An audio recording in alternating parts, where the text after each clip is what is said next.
You know what Sony had? The Holy Trinity. Leo, Brad, and Margot. Who do you have? This week, the great Peter McGann joins us to discuss James Cagney and Humphrey Bogart in the Roaring Twenties. This is Boy Party.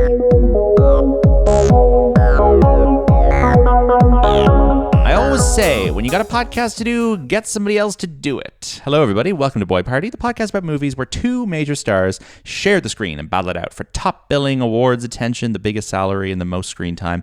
My name is Lucien and I am joined, as always, by the man who fought with me in the trenches and years later comes back to haunt me and get me into some sticky situations. It's Shane Kelly. Good evening. And we are delighted this week to be joined by actor, writer, comedian, and the author of the upcoming Peter McGann's Guide to Being a Big Feckin' Irish Egypt. Peter McGann is on the show. Welcome, Peter. How are you? Hello. Thanks for having me. When can we expect to get your brilliant stocking stuffer hitting the bookstores? Any day now. Once I get some brave publisher to throw me down a few, or else I'll just have to do it myself. Self-publishing is the way to go for all of the far-right lunatics. Your hilarious comedy book. You're in a perfect zone there with Irish self-publishing. That Venn diagram is a circle. No. Yeah, exactly. It's not. Look, it's who will tell. Maybe I'll just kind of keep going on various chat shows and reading excerpts from it, and then by the end of it, people can collate the book and they can have it for free. Yeah, various GAA legends and amateur podcasters will help you to boost this to bestseller status, I'm sure. Exactly. Well, you're here today to discuss 1939's The Roaring Twenties and its two stars, James Cagney and Humphrey Bogart. Now, I invited you on for this because you introduced a screening of this as part of the IFI's very good Bigger Picture season a few weeks ago, and unfortunately I wasn't able to attend. Wish I had been there, but it was really interesting to me that you picked a movie that isn't the kind of thing that gets shown in cinemas in Dublin. Like, a lot of the time for these retrospective seasons, I feel like people pick stuff that's kind of just always on anyway, and I'm a bit disappointed. I'm like, you should use your slot for something more unique. And you picked something that I feel like I never would have gotten a chance to see otherwise. So what was it, your first choice? Did you give them a list when they asked you? Like, how did you pick The Roaring Twenties? I gave them a list, but it was my first choice. I gave them a long list, and then there was a bit of a short list, and then my heart was kind of erring towards that from the jump. I don't think any other one. And like, to your point, I thought the exact thing. I was like, I wanted to show something that I would want to see on the big screen, but also you wouldn't get to see necessarily always on the big screen. But I also wanted to do right by them and not show them like one part of my brain was like, my favorite film ever is The Irishman. I was like, maybe I'll show The Irishman. I was like, I'm not going to get them to show 3.5 hours of a film that is on Netflix. So I tried to split the difference. Not split the difference. It definitely was something just that I wanted to do, and then I definitely didn't split the difference enough because there was a grand number of people there, but that's a big screen. Sure. Both the size of the screen and however many seats are in there. So it was like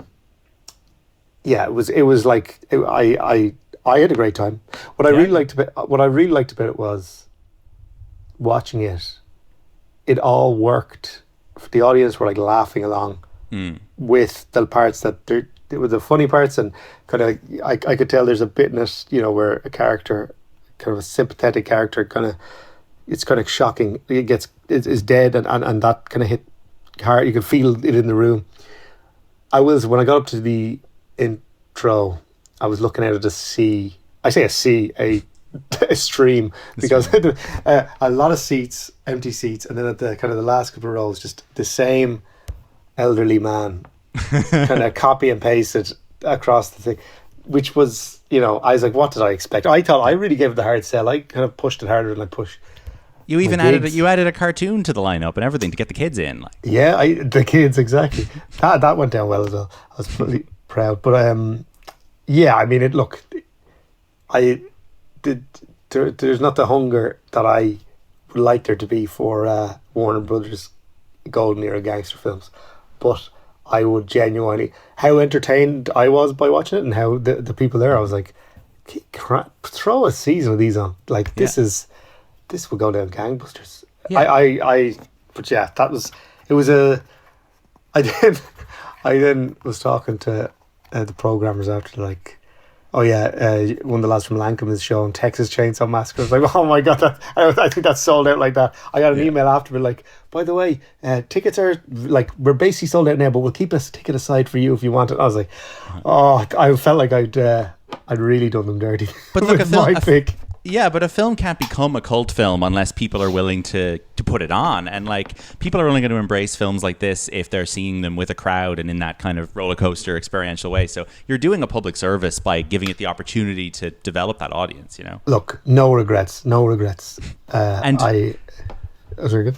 Well, no, I was just going to say, and where does your passion for kind of classic gangster media originate from? Is this like, because in my case, I know that like my dad got me into Bogart and Cagney in kind of a somewhat of a way when I was a child, and then I probably stopped engaging with it for a few years. But like, is this something you developed when you were very young, or when you were kind of studying film, or what?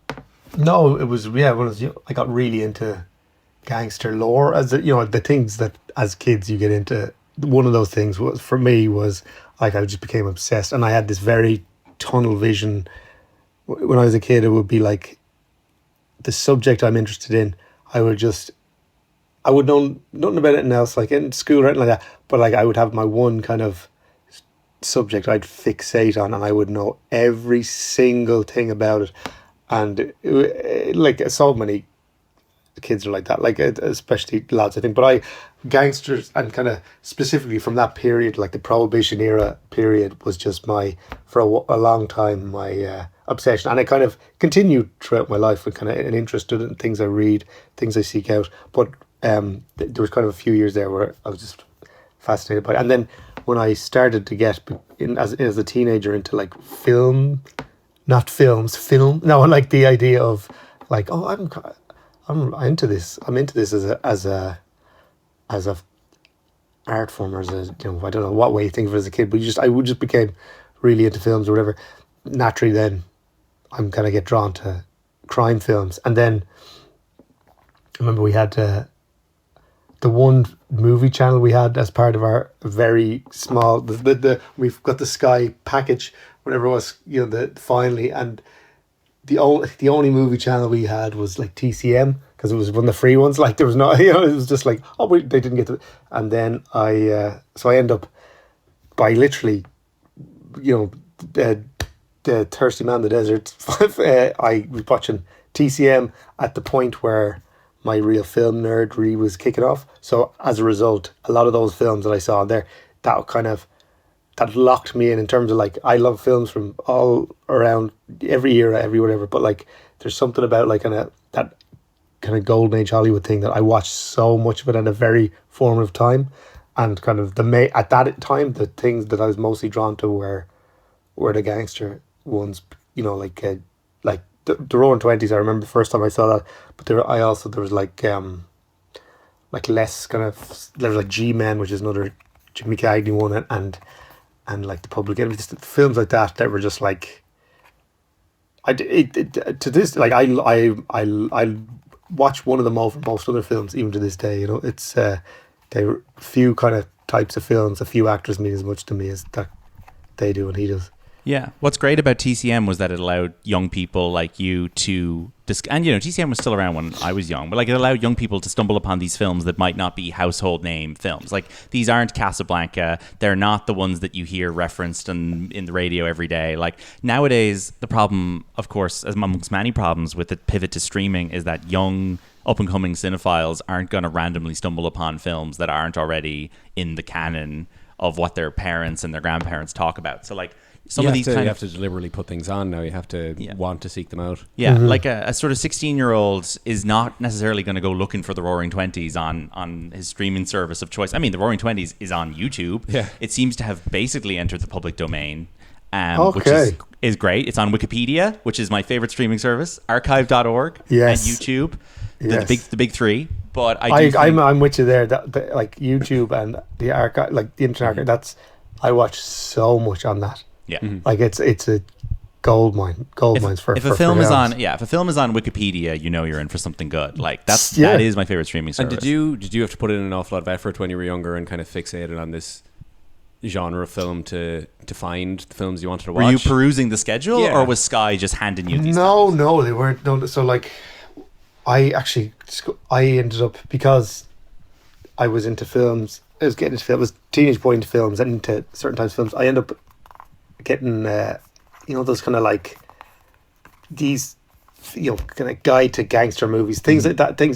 Books that are still on my shelf to this day. Yeah. They're like the first actual like film books I read. And like, look, I'm not the brightest bulb in the tree, but I would stand by them to this day as like genuinely. There's no better way, if you're interested in film as a subject, as in any kind of an academic sense, or learning about like genre or and the history of film. Those books are like incredible for like as a way of kind of breaking down eras, breaking down within a genre. Like see these gangster books, they would a lot of the time they talk you from the first to the kind of up until whenever they were published, and they'd give you different Bollywood gangster films, give you examples of other guys, and they put them in context, which is important. They completely put them in context, and like and different countries, like kind of political or social kind of situations that might have been reflected in films. Like I knew about Long Good Friday, but and its relation to like Thatcher's Britain before I'd even seen Long Good Friday, and they also, which I think, which helped me to this day, is like they break down tropes and kind of you start to see when films are kind of broken down like that, and one after the other, and you're reading them, you learn about the kind of the basics of the genre, the kind of the tenets that the genre is built on, and the kind of everything that's echoed throughout each one, and kind of it gives you a real appreciation for the genre as an ongoing living breathing thing, as opposed to just like a type of film that you like. So that's how kind of I learned about not just like the kind of the big totemic ones, but like, less kind of well-known ones. And then if they showed up on something like TCM, you'd be like, oh, that's where to watch, whereas it might have passed me by otherwise. Yeah, exactly. Like, and did Roaring Twenties stand out to you as one when you were young, as like, this is the best of this kind of thing? Was it your favorite for a long time? Why did this rise to the top when you were allowed to select a film? Yeah, definitely it was. It was. I can't remember how much I knew of it before I saw it, but I remember when I saw it, it's like I said this in my intro, and I might be misremembering the quote, but it's like, it might not be the best 30s gangster film, but it's the most 30s gangster film. And I think that's why I liked it so much, was like, it has everything that it's almost like it was like they came to the end of the era. Obviously all through the 30s, Warner Brothers were making these gangster films that were talking about the decade prior, and then they get to the end, and they're kind of making this summation kind of gangster film. So they end up just doing packing everything in. You've got Jimmy, the ultimate gangster guy in the lead. You've got like the ultimate gangster villain, who is by now, he's got on. He doesn't want to be playing these parts anymore. He's too big, but they bring him back anyway just because it's the last Iran. It's the biggest one. It's by now the genre. Everyone knows the genre, so it's the most like. It's almost like I described in my intro as a fable, almost like it's not. It doesn't feel like as of the streets as something like Public Enemy or Angels with Dirty Face. It feels like this very like. I like it's novelistic, but it's yeah. I mean, it starts on the battlefield. I mean, this is what we were surprised by. Yeah. I think we thought it was going to be, not to say like run of the mill, but we thought it was going to be, a gangster film and nothing more. And it turns out that it's a guys coming back from war movie, and it had more in common with like The Best Years of Our Lives, or even like On the Town, which is a musical, which we discussed on this podcast before. But like these movies about soldiers readjusting, and that's ultimately kind of what it is. And the relationship between Cagney and Bogart, and Bogart's maybe not in this movie as much as you'd expect, considering that he's one of the guys we're talking about on this episode, but like he's used so well in that he's there at the start, their relationship is forged, and then when he comes back later, it's so much more impactful the way that it ends up. Oh, like seeing it, I hadn't seen it. I'd seen it. I'd watched it time and time again when I was younger, but I hadn't watched it in years. You kind of almost like, oh geez, like the thought of watching it again, it's just so imprinted in me. But then I was looking forward to seeing it on the big screen, and that you get the charge you get when he comes back is like, oh, because of who it is, it's Bogart, but also just like because he's gone for such a long chunk, and you're so invested in these guys. And the second he shows up, you're like, oh, the party's over now because of you're like, this prick's back again. Which is so for a movie that like is it's an hour and a half or an hour 40, whatever it is, and it like there's not a lot of fat in it. It like moves like a rocket. You really feel his absence when he comes back in. You're like, oh Jesus. Because Angels with Dirty Faces has a similar enough dynamic, but I feel like it's much more impactful in this. Like in Angels with Dirty Faces, he does also kind of disappear and come back, and there's a sense that they had a relationship before.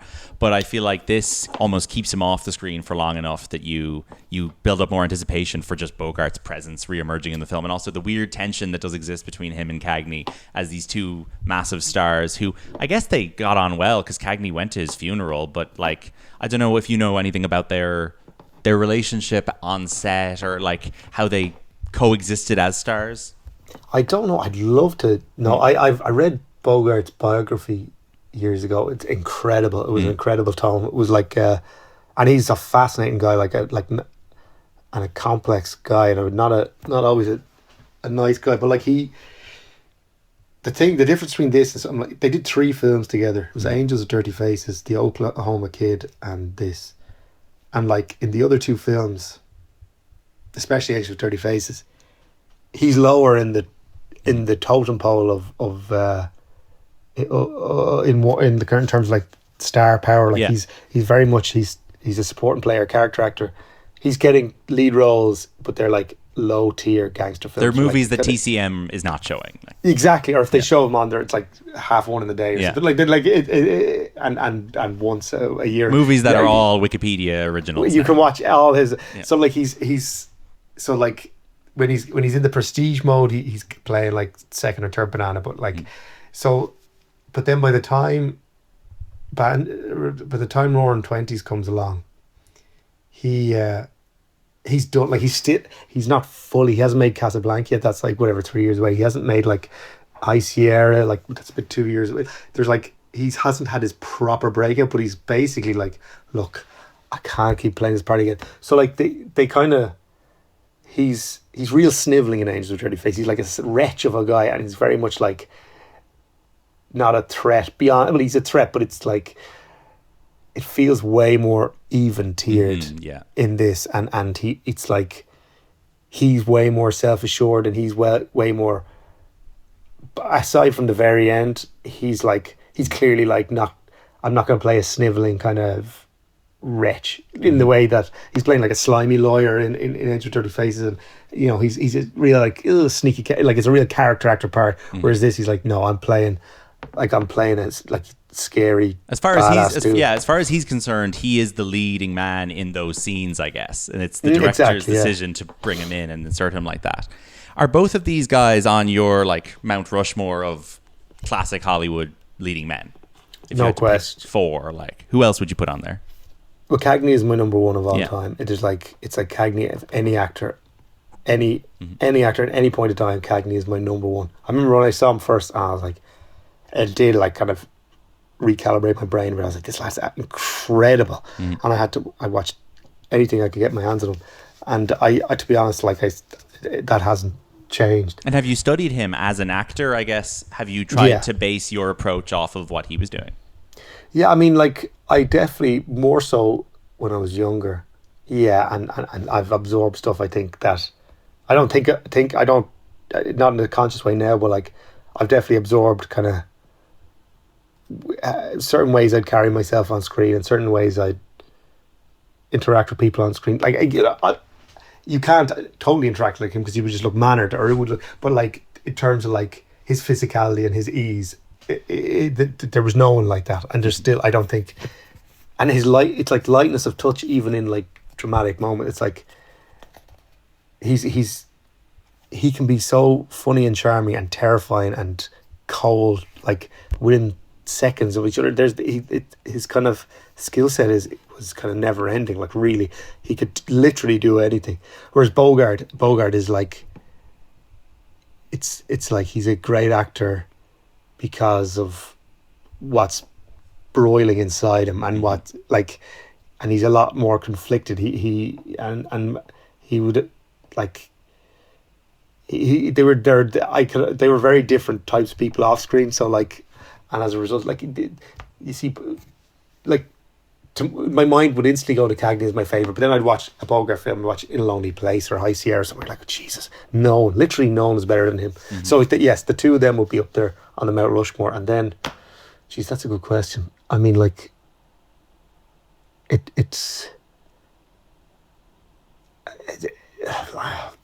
would have to be like, I think, like you got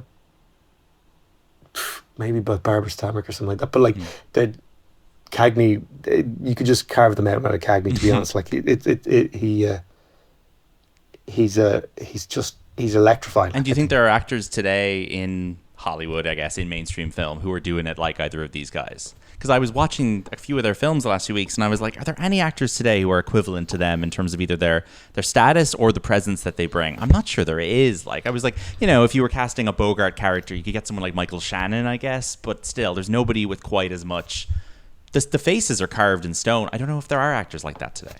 I don't, like, the few far between. I will go to bat, and it sounds like a real, like, fucking laddie answer, but like, I go to bat for, like, Tom Hardy, because I really, he's such a strange, exciting kind of guy. Yeah. And I made a case from on another podcast before, has been like, I read this biography of Charles Lawton that Simon Cowell wrote, and I was like, he's kind of not unlike him in terms of like, what a strange, like, it's like, I'm not going to do the obvious way, and I'm not going to do this he's basically undirectable. I'm sure he would argue that, but like he's going to do his own thing, and it's so experimental, so strange, and so jarring. But like when it works, like it's so exciting. So I think like there's an element of kind of like that to Hardy.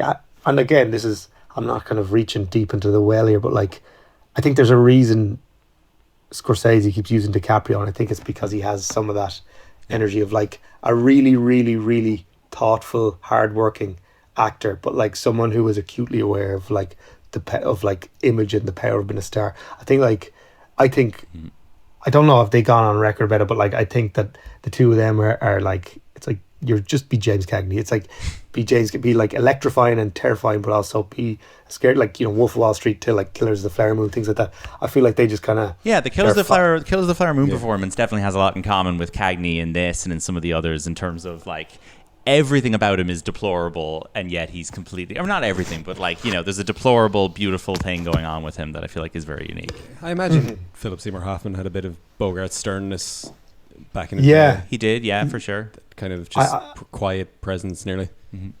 For sure. I think it's like with Bogart, there's like, he's got such contempt. He's so good. Like when I think of him like he's got just oozing contempt and been so like cool and kind of chill. Yeah. So like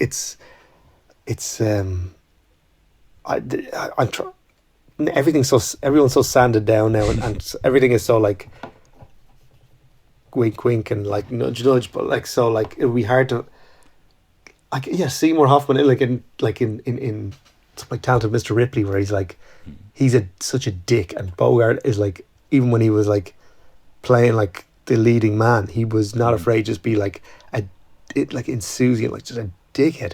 I like Samuel L. Jackson has a touch of that, like where you're like in his way, obviously this is an older reference I get because he's not exactly kind of the leading man that he was, but like when he was like in leading man roles, there was always like, he's not trying to make you like him at all. He's so unconcerned and above audience liking him, and that's exactly what Bogart has, which Cagney didn't have. Where Bogart is like, I could care less if you like me. This is who I am. I'd actually rather you didn't, and that is an incredibly attractive trait. I think like Samuel L. Jackson, he still has it, but obviously he's not doing kind of the part, like those kind of parts anymore. But like Bogart, I always find it's like Cagney was like from the streets and like the vaudeville kind of background or whatever, whereas like Bogart was like from money and a kind of a privileged background, and the tough guy thing was an act for him. But he just had such an attitude that it doesn't feel like an act. It doesn't feel like it doesn't feel like he's not able to back himself up, because because he's got that like smirking kind of sneering kind of quality to him. Yeah. Are these two of the most like impersonated men ever, other than maybe Elvis, in terms of the kind of default gangster voice that a person does in their daily life is going to be either a Cagney or a Bogart impression? Like, especially in films like this, they're kind of defining the what the cliche becomes of how an American mobster talks. And then I guess when Scorsese's coming along making his films, he's trying to build characters that break through that cliche. And like, especially Goodfellas, which structurally is kind of inspired by this, you can see he's trying to create characters, I guess, that are like not what the audience expects from a mobster, based on the kind of Looney Tunes cartoon. Either Cagney, Bogart, or maybe Peter Lorre is also in that kind of group of impressions. Edward G. Robinson too. J. Robinson, who like the cartoon we played was Thugs of Dirty Mugs, and that's just a takeoff on him. That, look, see, you know, that's he. But then he's a great actor, but like he doesn't have what they have. I don't think he has the star no. thing. I think he's a great character actor that doesn't maybe break through as a leading man the way that these guys did, you know. Yeah, or it's like he's a leading man in like kind of well acted things rather than like kind of this is something that requires a good actor rather than like, you know, just the screen to be lit up. Yeah.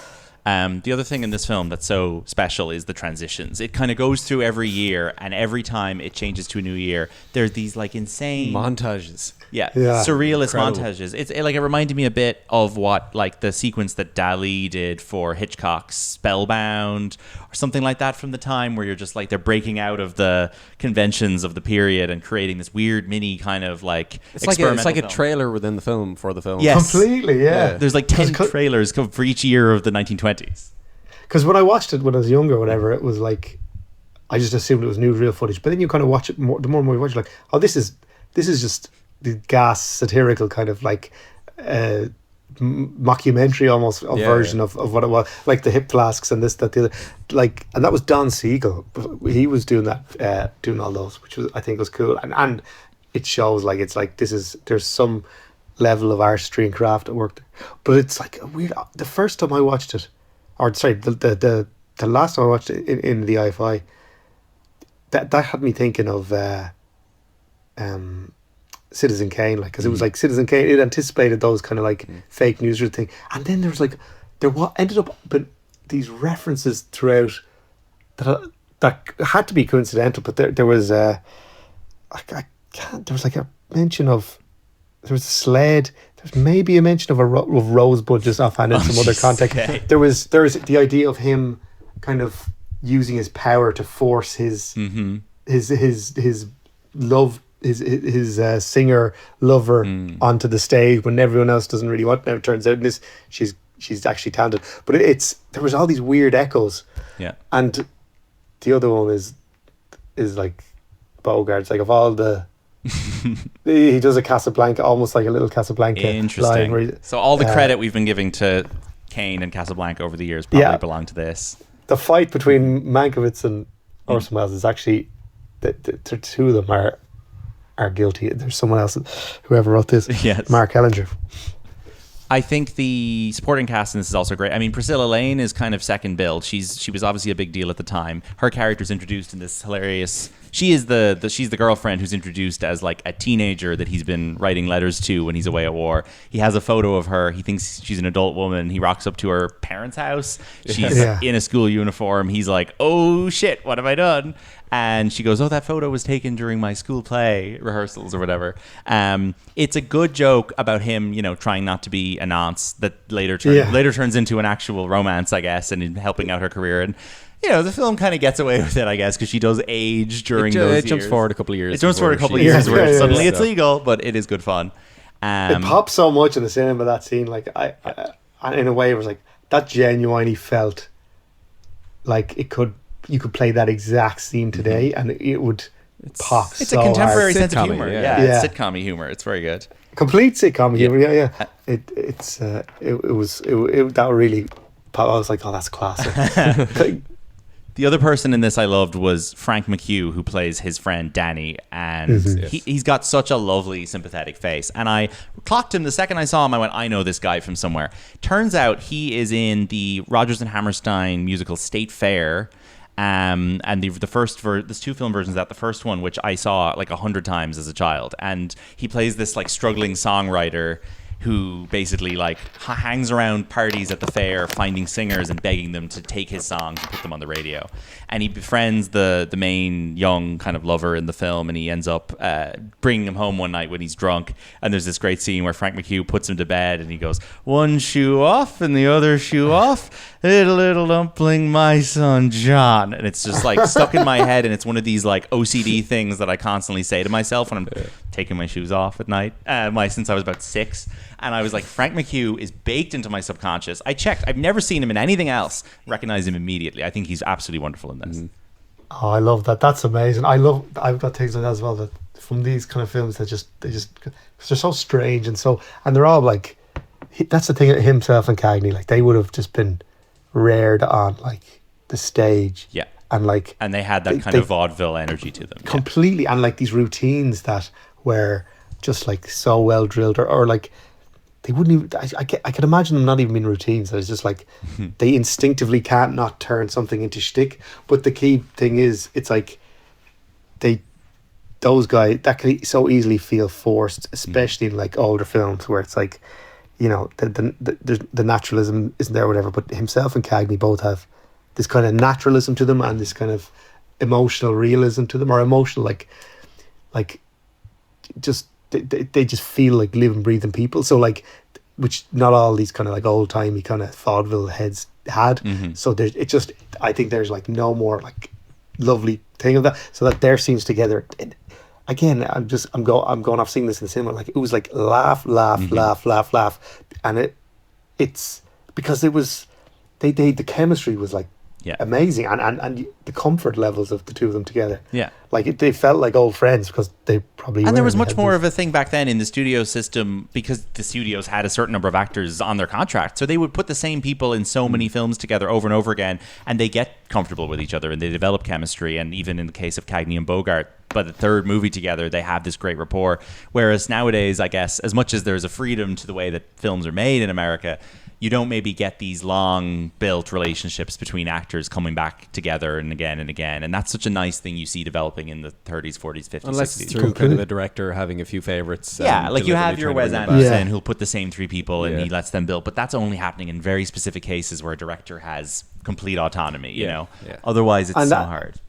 And they don't as well, like, a character or an actor will do, like, I did a gangster film, I'm not doing another gangster film. I did a western, I'm not doing another western. It's like the worst thing you can do is do 2 of the same thing. Whereas back then, like, the joy for me is like, it's like seeing these same actors, this stock company of actors play variations of different parts and go deep with. That's, again, to go back to the Tom Hardy thing, he's one of the few actors now that do it, where it's like he'll seek out, how many gangsters has he played, and an actor on that level, like, so few do that kind of thing anymore, where they're like, this is the genre that I feel like I could get a lot of juice out of. And like, yeah, it's like by the time this came around, like Cagney had done like probably a few a year, Bogart probably a few gangster films alone a year. So then this just feels like the big summation of the audience have just been watching these guys kind of play variations on these parts already, and then you get the biggest glitziest version of that. It must have been like like the Avengers. I don't know, you know, it's you can imagine it being like Christmas, like. Yeah, it's funny then that 3 years after this, Cagney wins his one and only Oscar for Yankee Doodle Dandy, which is, you know, there's some similarities, but that's a musical and it's a biopic and it's very, very big and loud and colorful. And like, I watched that very young. I thought it was delightful. Like, that's not a dark film with a dark story the way that these films are.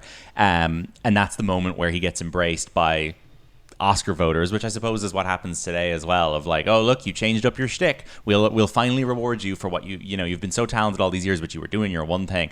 It's the same thing that happens now with comedy actors doing a drama and they get their award. It's like, oh, you did a musical, fair play to you, Jimmy, you shake things up. But then he ends up reuniting with Raoul Walsh for White Heat, which I know is another favorite of yours, which has the best ending of the 1940s of, look at me now, Ma, I'm on top of the world. And then he just explodes in a cloud of inferno. And they go, like, what do they say? You look at him, he reached the top, and this is where he ended up or something. It's incredible. It blew up in his face or something like that. Yeah. That film is amazing. Like 10 years after this, and he's a different physical being. He's like a lot, like, he's not a lot heavier, but like he's like a little squat barrel of a man now, and he's not, because he's not as worried about as been as likable anymore, so he just plays this kind of complete psychopath, terrifying psychopath, and it's like it's one of the best performances of all time. And in the same way, like Roaring Twenties, you watch Roaring Twenties, you will see, you're like, oh, this is the one that kind of locked in the kind of the gangster tropes that like films just kept. Or okay, you're gonna have the goody gangster, the baddie gangster that kind of ruin it for everyone. The friend who shouldn't be involved, and he'll end up dead. And there's kind of all this like Roaring Twenties really kind of solidifies that kind of encases those tropes. And then like 10 years later, like they get back together for White Heat, and they invent the whole other kind of thing. Well, I don't know what to say invent, but that's the one you think, like the undercover cop who you end up becoming close with him, and like and the kind of that big heist at the end where it all goes, that ended up kind of solidifying those kind of tropes, which is like the next kind of stage of gangster films. That's I could talk about that one as much as this one. That is an incredible film. I guess that was on your list that you went to the IFI with as well. Do you know what? I don't know if it was. I probably thought this was more of a crowd pleaser, maybe. Yeah, or not even that. I was like, I thought that White Heat would have already been played or something. I don't know. I think I stuck. Next time. I kept it to one Cagney. Sure, they'll do a whole season of them next, so you'll get to pick them up. That's what I thought. Are there logistical issues for cinemas trying to screen stuff from the 30s like this, or are there enough copies? Like the thing with this is, it's on Wikipedia, so it's obviously pretty free to show. It's also on Criterion and has been remastered. So I'm assuming that, I don't know how the licensing works, but I would guess that they just screened it off of that copy. But I wonder, has a lot of this era been lost now due to lack of preservation? That there's a lack of high quality film copies. Maybe. Yeah. You have a lot of these ones would be safe enough. The kind of the big stars, legacy big kind stars. of yeah. It's the stuff without the big stars that's gone missing, you know? And like you have people like Scorsese who have led the charge in terms of preservation and restoration, and that's so important when it comes to films from almost 100 years ago. But I was trying to take in a sample of across Cagney's career in preparation for this. So I watched John Ford's Mr. Roberts, which is this hilarious, like, is it a submarine or is it just a ship? It's a ship. It's a ship. It's like it's these World War II. Yeah, claustrophobic guys going crazy. It's one of the greatest casts. Henry Fonda, Jack Lemmon, James Cagney, William Powell, all bickering with each other. Cagney's a supporting role, but he's starting to age at this point. He's getting a bit heavier and squarer around the jaw, and he's like becoming angry, middle-aged James Cagney. And he's got some incredible scenes with Jack Lemmon, who is like, I never really got why Jack Lemmon had won his first Oscar for this, because I was like, he's not even the lead. Jack Lemmon is so, like, he's doing like some sort of Kieran Culkin type manic performance in this. It's insane. That's exactly what That's it what is. It reminded it's me Kieran of. Yeah. Culkin. My God. It's a type of thing I've never seen him do before, where he's so electric, and he comes into scenes with Henry Fonda, who's so stoic, and Cagney, and he's just like bouncing off the walls. It's incredible. I think it was real like, listen, pal, this is your star. Did he play it on stage? He might it was have, a play first. He might, but it was like real like, and Jack Lemmon, your new favorite actor. Yeah, exactly. I think that's how it was going to push. And it worked, and it lasted him for 50 years. And then I discovered a film today that I don't know if you've seen it. 1959, Shake Hands with the Devil. I have it on DVD. Okay, brilliant. Because I didn't know this existed till this morning. I watched half of it at work today. I didn't finish it. People will be delighted to learn this is a film where James Cagney plays a Trinity College lecturer who is revealed to be a member of the IRA during the War of Independence. And this film was shot on location on Trinity, around Dublin, in Ardmore. It's got Cagney's like kind of a supporting part, but his students basically come to him for help when one of them is injured, and then they find out his secret that he's actually very, very hardcore Republican. I think he's incredibly convincing as the Irish character. He's doing a good accent. His face at this point, his heavier look, actually makes him look a bit like Brendan Gleeson. And I think that he really fits this middle-aged, cranky, Irish, burly man role very well. And I thought it was I went on Letterboxd, a lot of one-star reviews from people I follow. What are they on about? People need to get calmed down with these depictions of the Irish. This is great. We had a James Cagney production in Dublin in the 1950s. No one should be complaining about this. Not at all. I have it on DVD. I've only watched it once when I got it first. Like, this is, Jesus, I don't know how many years ago. Yeah. My memory is that it's effectively white heat in the IRA, where it's like, you're like, the guy's going on with this guy, and as it goes along, you're like, this guy's insane. He's going to get us all killed. Like, basically, is the... But it needs to be studied in the canon of American films about the IRA. It should be in there with Devil's Own, and like, they love calling the IRA the devil. Oh, true. Crying Game and everything that came after. Like, it's definitely an important... And it reminded me a little bit now. It's not as good as Odd Man Out, but it has a little bit of that guys running around Irish streets at night kind of noir-y thing, which Odd Man Out is like the pinnacle of for me. But it's not quite Carol Reed, but like, it did have a bit of that. And I was like, oh, I'm going to finish this. This is good. And he was good. You've got me. Now I'm going to dig it out again and give it a spin. And then I watched his Billy Wilder comedy, 1, 2, 3, which is like basically the prototype for Alec Baldwin's performance in 30 Rock. Like, guy in a high-rise office screaming about the products he needs to sell in a society that's crumbling around him. Like, I do think this is such an influence on a lot of modern TV comedy in terms of how it depicts the clash between capitalism and kind of societal failure, and just like the idea of an American CEO thrown into a fish out of water environment. And like, he's basically the head of Coca-Cola in post-war East Berlin, and he sits there all day, and various people come in and argue with him and try and get him to sign off on things, and he's screaming, and he's got a mistress. And I thought it was wonderful, and it's such a good use of his energy for comedic purposes.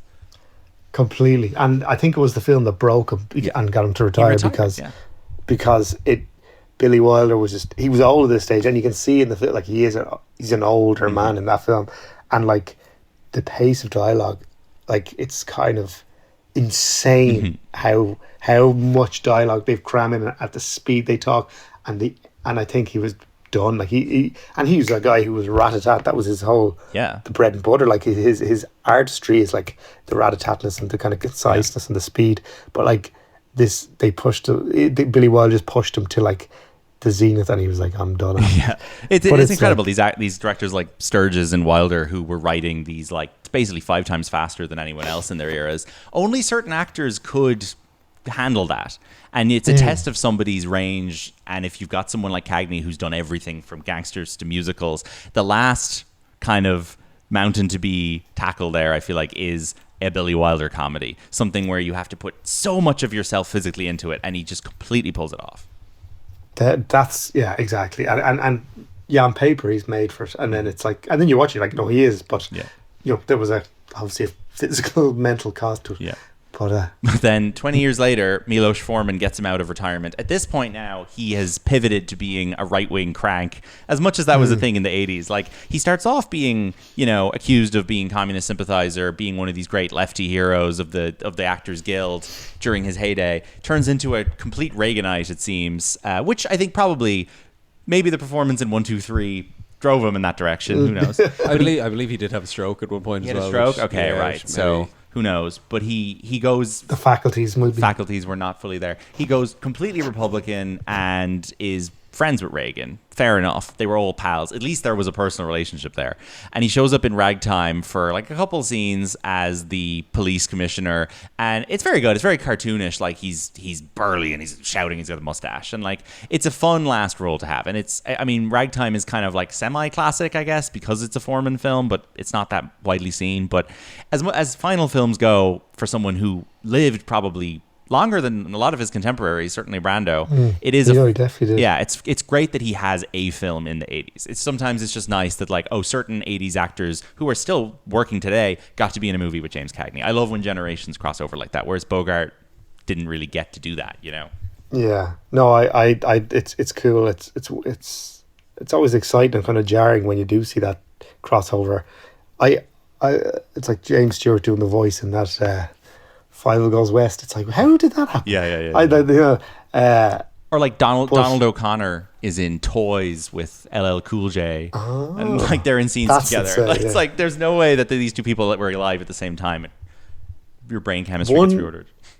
One thing that I heard, or read, that I'm like, I don't know how true it is, but apparently Coppola wanted him for Hyman Roth in The Godfather Part 2. Wow. Okay. Which saw, like, old Cagney probably wouldn't have gone shirtless the way Lee Strasberg did. But like that would have been mind-blowing, to kind of like Pacino and Cagney going up against each other in these like juicy scenes.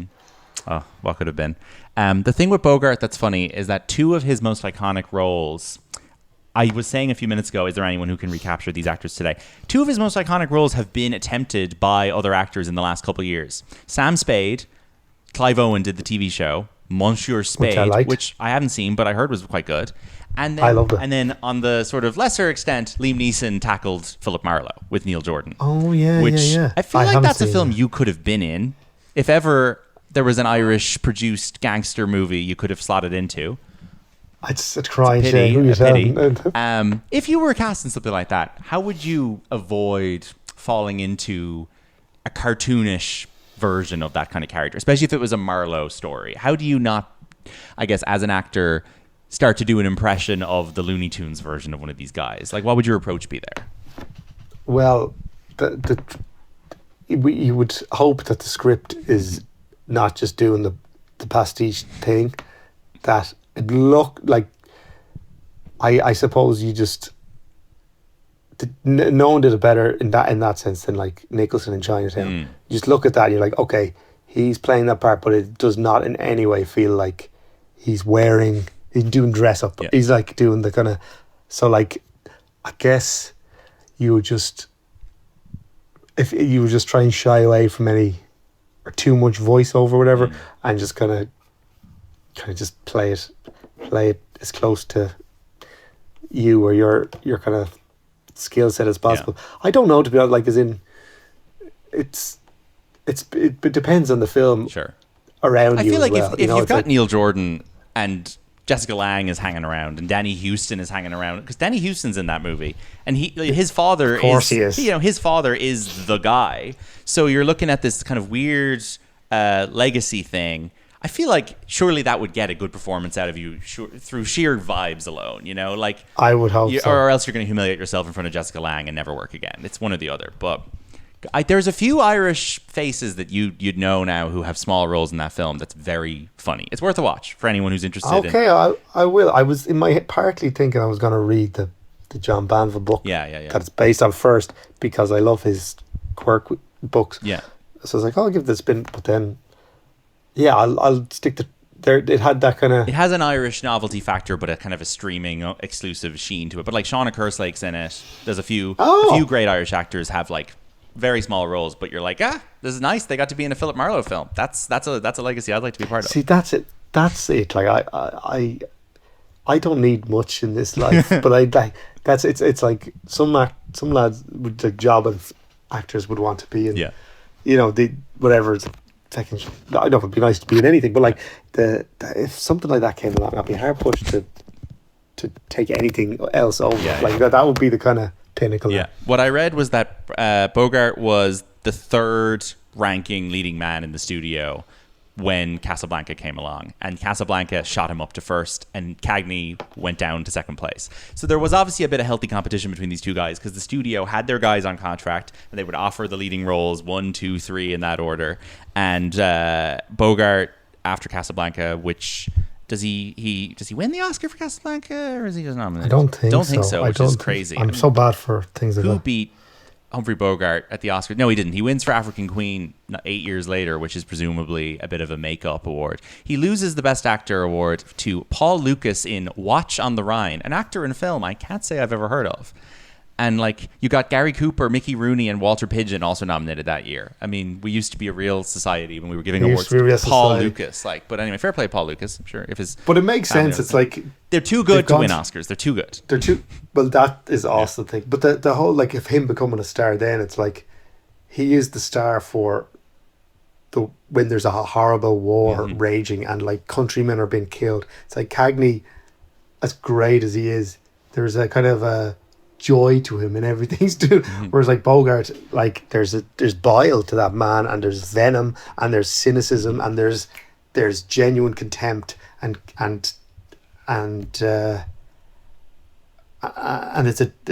he just, I think the war served him well in that sense. It's like, oh, we're ready. This is the guy. Exactly. Yeah. We're ready for now. Like, Sam Spade and Philip Marlowe and Rick and stuff. It's like these guys who, they're not like, it's like he's got contempt for everyone on screen, everyone watching, and everything. It's like, oh yeah, this. It's the level of acid that America needed at that time. Yeah, I think so. Yeah, and like go ahead. Just like when you see who was meant to get Casablanca or High Sierra, which was like his first proper big, you're like George Raft or people like that, and you're like, Jesus Christ. It's like these, like, it's a classic hindsight thing of like, but like, do they not know what they had with this guy? Like, because even in those like sporting roles, like Roaring Twenties, it's there. As far as I can see, it's like it's there. I just think maybe he wasn't the most collegiate guy, so maybe that stood him in bad stead, maybe, and got him slower to get started. But I think when the war came around, it's like he's undeniable. This is kind of the guy. His personal life is obviously stuff of legend. I mean, I didn't really cop that he was one of the kind of Frank Sinatra Rat Pack gang for a period. Like he was kind of their leader for a while, and I never associate him with those guys, I guess because he didn't make movies with them.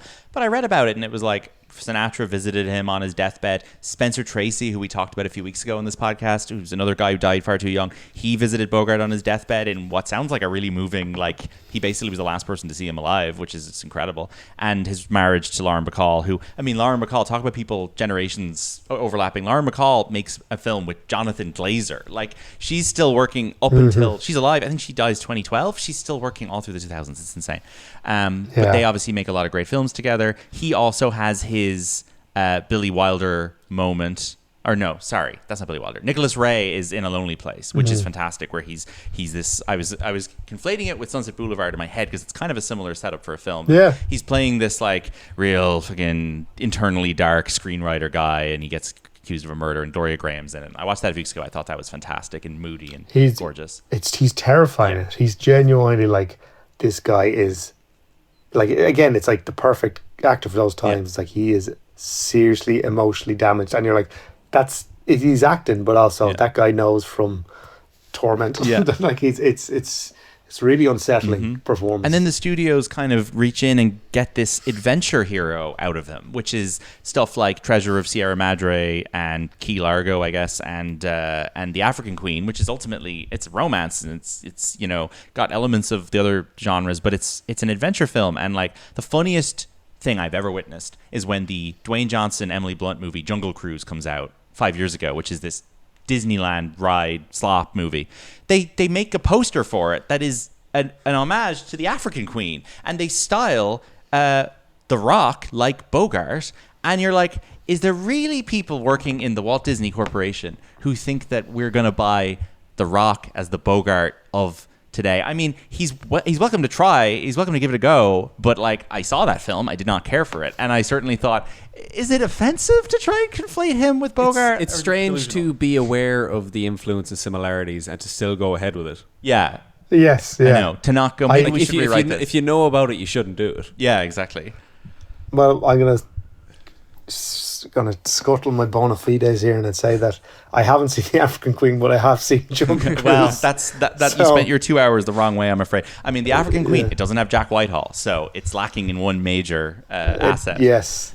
They need to. The AI. Yeah, AI will bring Jack Whitehall into The African Queen. Katharine Hepburn and exactly. Good God. In Sabrina, he is delightful with Audrey Hepburn, very age appropriate, and William Holden. And then they recast him, or in the remake, they cast Harrison Ford, which I think is an interesting one. But I don't think it necessarily works. But Harrison Ford as a 90s equivalent to Bogart, it's not a terrible choice. It makes more sense than The Rock to me. Have you seen the remake of Sabrina? I have not seen the remake of Sabrina. I don't think it's the worst choice. I mean, like, they've said Indiana Jones, the look of Indiana Jones, like Fred C. Dobbs from Treasure Sierra Madre. So, like, there there's those connotations there, so it does make a bit of sense. Harrison Ford, I think, he's one of the best movie stars to ever live.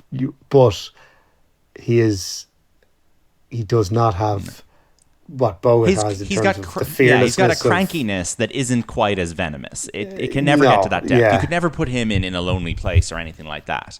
It's still going to be No. He can't help be, his kind of his own, like I love him. Like he's one of the best on-screen actors ever, but like, he's not going to do In a Lonely Place or anything like that. But I don't know who would be for that type of Bogart. There's like where it's like he's the likable romantic lead guy, where you have to kind of you do have to kind of like or feel some kind of warmth from him. I mean, that's why it works, is because he's able to kind of dredge up kind of warmth, but while also that you know all that other stuff is there as well. Yeah. Like it's such a lovely complex kind of stew of stuff. Like Casablanca has that as well. Like where it's, Rick, you do feel like he does love her and he's been heartbroken by her, and that's why he's built up this wall. Yeah. But also, it's, you buy this guy as running a sleazy nightclub where people extort sexual favors off refugees. Yeah. Like you completely buy both sides of that character in a way where, I don't think someone like Harrison Ford will have the same kind of. And as much they'll remake Sabrina, they'll remake Sam Spade, they'll remake Marlowe. It feels like Casablanca is maybe one of 5 classic films that I actually think nobody will try and touch. They did. They made Sidney Pollack did Havana. Oh right, okay. I don't think it was a straight remake. I forgot about this. I haven't seen it, but I remember reading the thing, and you're like, oh, they just have. It's like they just have every single character has. And it's Robert Redford. Yeah. Wrong choice. There's a film called Capablanca. Oh, Jesus Christ. Charles Bronson. Oh, right, okay. They've remade Casablanca, but not.